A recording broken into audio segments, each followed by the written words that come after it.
தென்னாடுடைய சிவனே போற்றி, என் நாட்டவர்க்கும் இறைவா போற்றி, கண்ணாய் உலகை காப்பாய் போற்றி, கைலை மலையானே போற்றி போற்றி.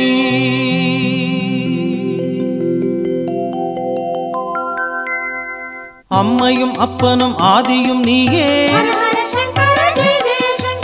ஆகம வேதத்தின் அந்தமும் நீயே, மும்மையும் ஆகிய மூலமும் நீயே,